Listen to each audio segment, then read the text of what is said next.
Hey, it's arplenoon, also known as Phoenix. Here's another entry for the Bridge Jumpers. It is Chapter 9. You can find any of my Undertale AU writings on archiveofourown.org, also known as AO3. Simply search for arplenoon and you'll find all of my stuff there. Alright, and this is going to be a casual reading. I might pause to take a drink of water every once in a while, but I will not be going through and editing this, so any problems, any missayings or mess ups that I make talking, it's just going to be left in. So, alright, let's get started. Summary. Legion faces Diva with a plan to escape Nightmare's castle. Meanwhile, Prodigal and crew find themselves dropped in a random Fellswap AU. Soon enough, they are retrieved by PJ and find the Dreamfalls are currently being overtaken by Nightmare.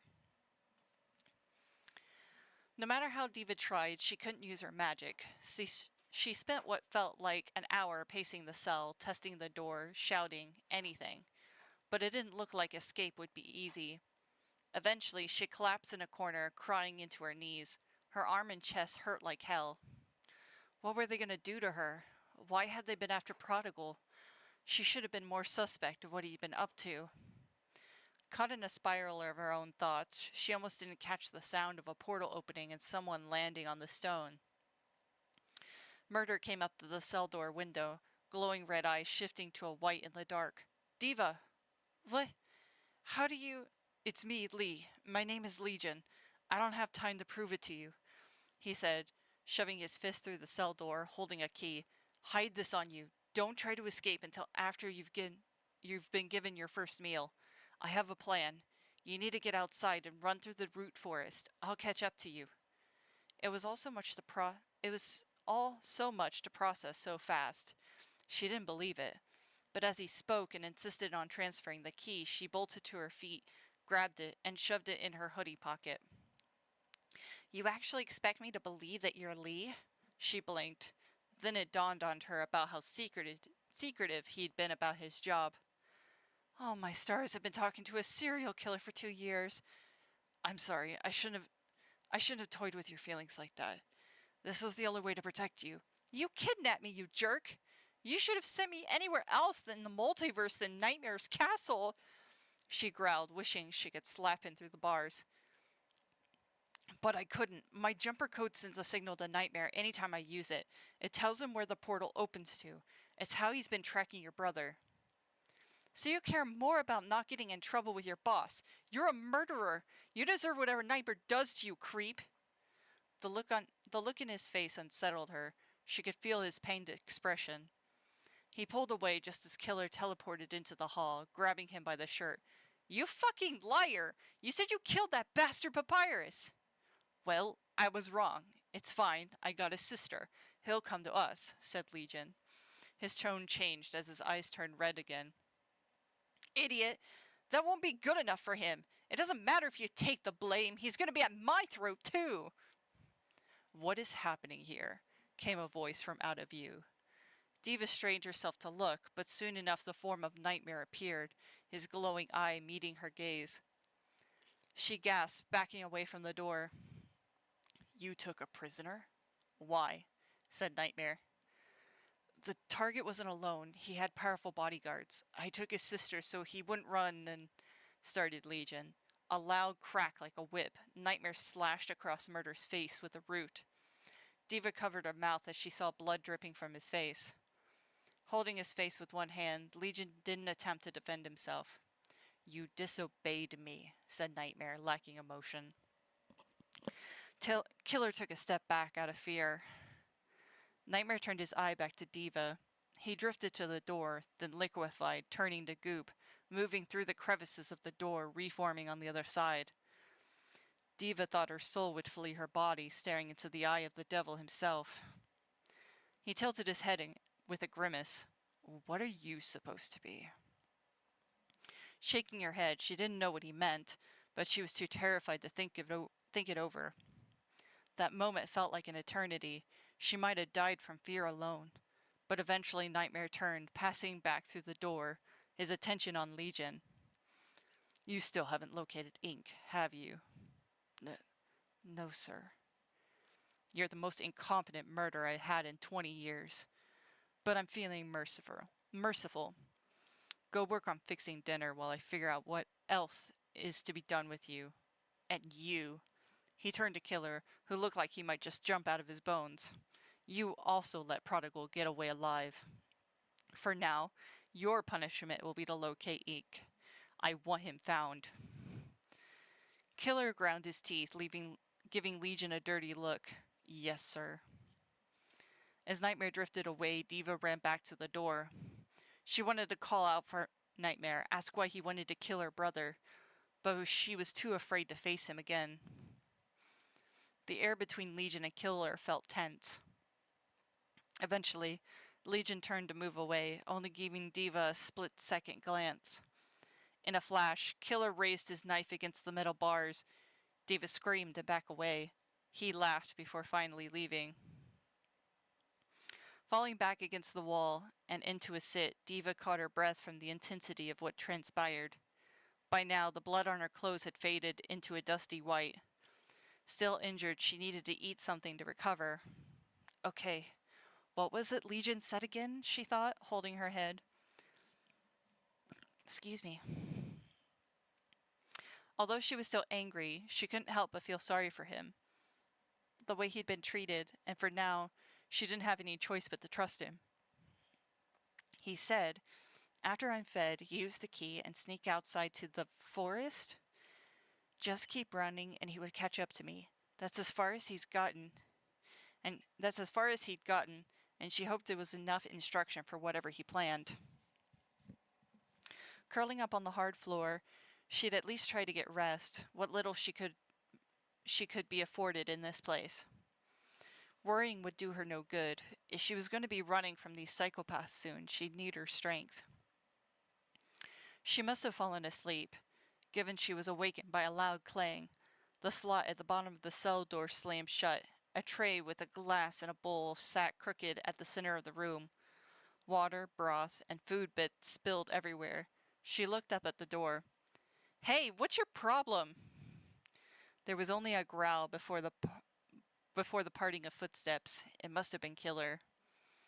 Carefully, she crawled over to the mess to figure out what she could salvage. A plastic cup, half full of water, plastic spoon, plastic bowl filled with noodles, kimchi vegetables, and an egg, and a broth that actually smelled pretty damn good.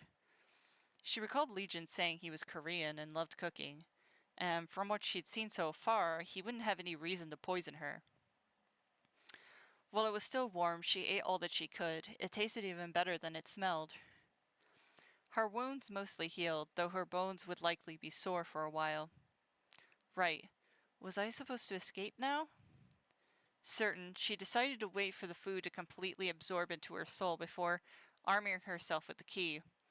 She slipped her arm through the cell window, but the lock was just too far. With a sigh, she knew what she had to do and she hated it. Rolling up her right sleeve, she popped her arm out of its socket. Holding carefully with her left hand, she reached the arm beyond and tried the lock again. A tug here, a twist there. Her soul feared for a moment he had given her the wrong key. Click! She felt the door gently give way. Carefully, she fished her arm back, popping it back in place. As she went to open the door, it creaked awfully. She cringed, praying no one heard her. Another drink.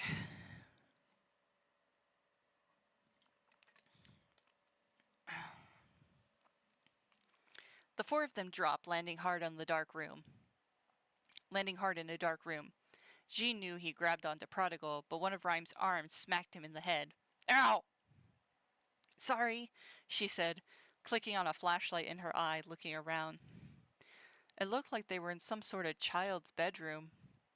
G's attention turned back to Pro as Luna flicked on the bedroom light. Prodigal.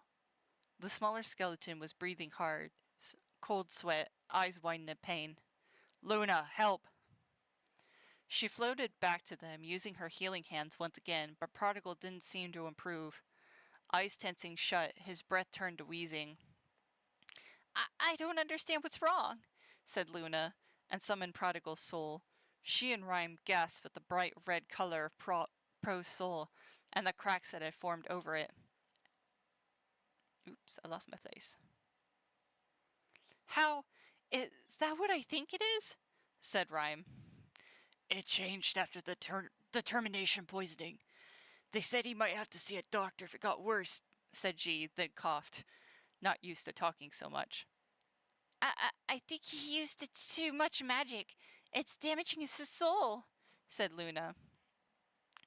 G frowned and nodded. That sounded about right. No matter how long they waited, Prodigal didn't seem to feel any better. They tried asking him questions, but he wouldn't answer. Gently, G picked him up and moved him to the bed. Food, he said, hoping that would be enough to convey his meaning. If only he could tell us where he sent, said Rhyme. They all fell quiet at the sound of footsteps approach from beyond the door. Luna drifted behind Rhyme as Rhyme held up her fists. G stood, holding out a hand to Rhyme, shaking his head disapprovingly. Clearly they were in someone's house, where they didn't belong, but even though they could likely hold their own, he wouldn't take any risk of Prodigal getting hurt. He cleared his throat and took a deep breath. Yes, we are here. We're sorry for breaking in like this. It can be explained. He started coughing, but gathered his breath again. We just need help. A long pause followed. The handle of the door turned and slowly opened. There stood a Toriel in royal regalia, eyes tired, wielding a red trident. Who the hell are you, and what are you doing in my home? Toriel spoke gruffly. Her faded, tired eyes narrowed, examining the four of them. The grip on her weapon tightened. G held up his hands, but his expression remained stern. He directed a hand to introduce each of them. Luna, Rhyme, G, Prodigal. He's hurt. Teleported us here. We don't know where. Her gaze set on Prodigal, seeing the skeleton wheezing in agony. Though she remained cautious, her anger faded. Y'all seem familiar. Wait, are we back in the underground? Said Rhyme. Yes, this is the underground. You're not from the underground? Toriel asked, tilting her brow. G shook his head. Well, no. It wasn't the whole truth, but the truth would have been too much. Shock filled Toriel's eyes, then faded with distrust. You expect me to believe that? Frankly, His coughing got the better of him, and he decided to take a chance on signing instead.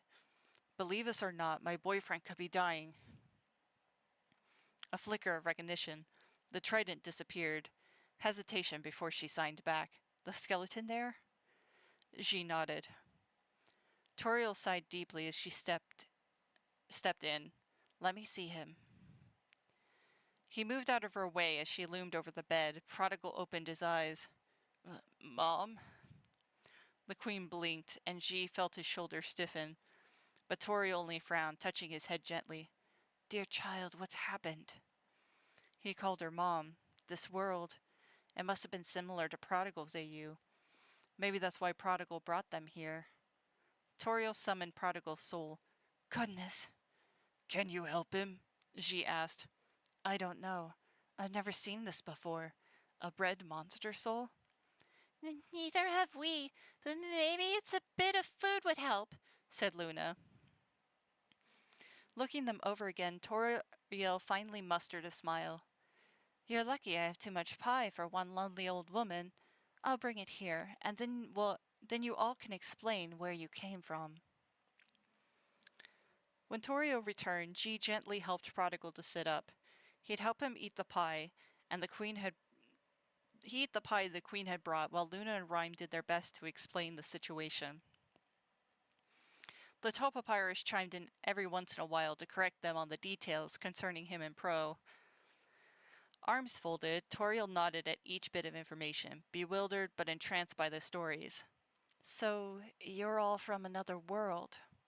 Oh, we're all from different worlds, actually, said Luna. We're all survivors from worlds that were destroyed. Everyone has a slightly different story. A lot of folks like Rhyme and me A human came and tried to kill us all, but our Toriel, the one we knew, she was able to stop them. Rhyme nodded. She wasn't our queen, but the captain of the royal guard. There tends to be patterns in different worlds. If you're here in New Home, that must mean your Alphys is the head of the royal guard, and Undying is the royal scientist. The queen's eyes widened. Now I know why you look familiar. Still, this is difficult to believe, she said, turning her eyes to the skeletons. So both of them are papyrus, like our judge? The one that called me mother? She nodded. His Toriel was his mother. He was a prince. I see, said Toriel, her voice filled with sympathy. We get out of your way, Highness, but Prodigal was the one with the jumper code that lets people move between worlds. But I don't think he's strong enough to transfer it to any of us, said Rhyme. I can handle that, said a new voice from the door. Toriel ripped around, summoning her trident at the throat of Paper Jam. The goopy skeleton's eyes widened as he held up his hands. Whoa! It's Paper Jam! Luna squealed and covered her mouth. Yepper, son of ink and all that jazz.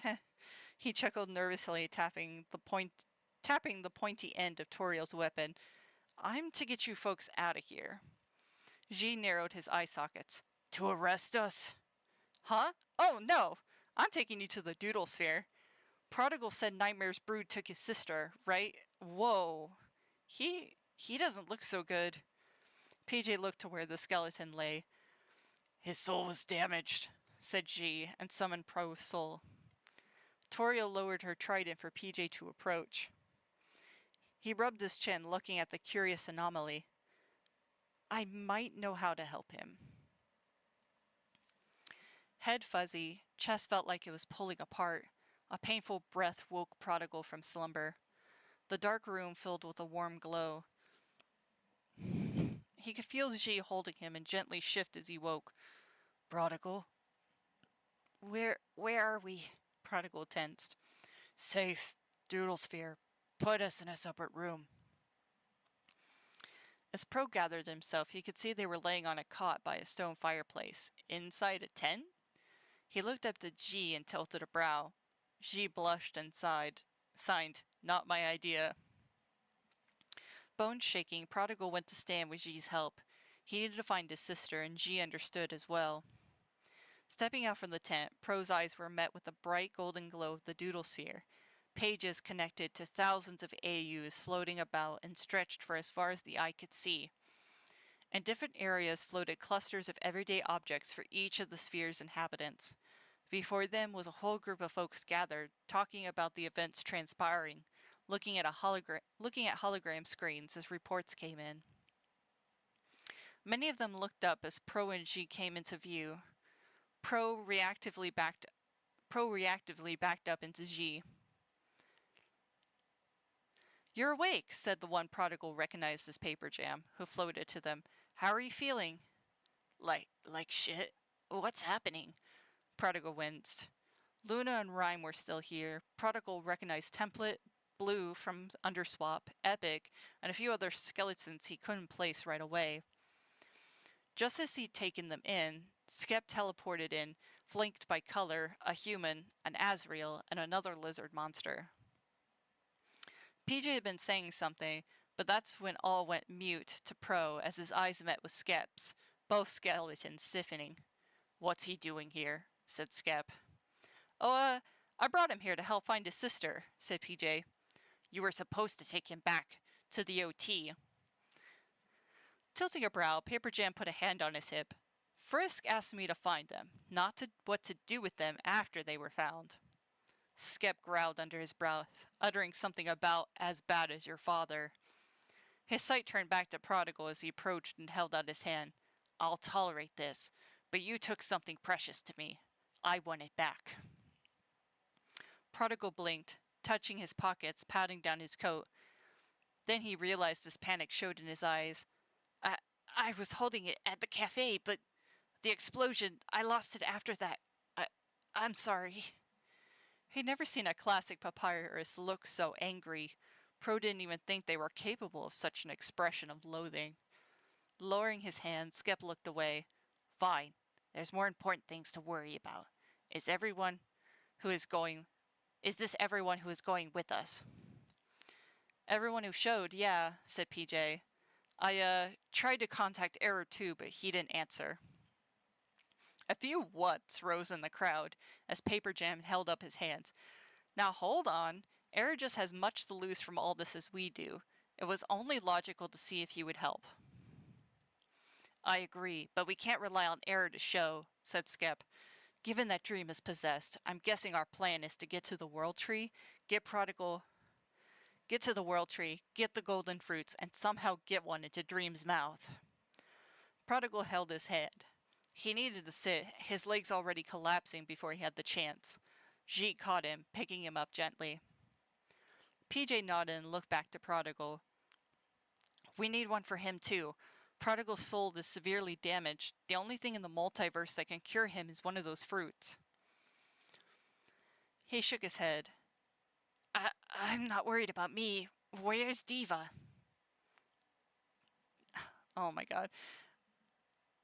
Diva, you know Diva, bruh? Epic said. I have no idea what to do for Epic's voice. Yes, she's my sister. Sister, bruh? I didn't know her brother was still alive. Oh, no, we sort of adopted each other. Prodigal struggled to catch his breath. To be honest, I don't think Diva's on the Dreamfalls. If she was taken captive, she's more likely to be at Nightmare's castle, said PJ. If Nightmare's trying to kill Prodigal, then the only reason to keep Diva would be to use her as bait. Even if she's not in the Dreamfalls, he might bring her there if it will help him accomplish that, said Template. We're not bringing someone in his condition into a battle, are we? Said Skeb. Yes, well, I can help with that, see? Said Luna, drifting over. As a ghost, I can possess someone's body, with their consent, of course. I can help Prodigal by supporting his soul with my own. Skep. Billy? My computer just started beeping. I don't know why. Anyway. Skep pinched the bridge of his nose. But you're also a civilian. Diva and Prodigal are our friends. Neither of us are sitting out of this, mister, said Rhyme as she stood up, crossing her arms. Luna approached Prodigal. If you'll let me, I might help you feel better. With another pained breath, Prodigal nodded. The ghost monster moved to occupy the same space as him before completely fading into his body. It felt strange, like a lump in the throat, but all over his body. Luna's soul energy wrapped around his own like a soft blanket. It brought him comfort. With G's help, Prodigal was able to stand and breathe normally. Skep sighed. This is a bad idea, but I can't stop you. We're gonna need a strong plan. The reports show that Nightmare has possessed the royal family and the guard. It's not just Dream we have to worry about. I really don't want there to be any bloodshed. We can craft non-lethal restraints for everyone, said PJ, as a hologram map appeared above the group. The castle is protected from teleportation. We need to split into 2 teams. The bigger team will distract Nightmare's forces, while a smaller infiltrates the grounds and retrieves the golden fruit. Temple and I will lead the main team in an attempt to face off against Shattered and Nightmare, as we have experience fighting entities like them. I'm helping too, said a dark skeleton. Oh, that is not the voice. I'm helping too, said a dark skeleton in a hood sitting with Template. Gradient, are you sure? PJ looked over, surprised. A smile and a nod. Skep groaned. Then I'll lead the infiltration. If we're letting him participate, then I recommend Prodigal be under my command as well.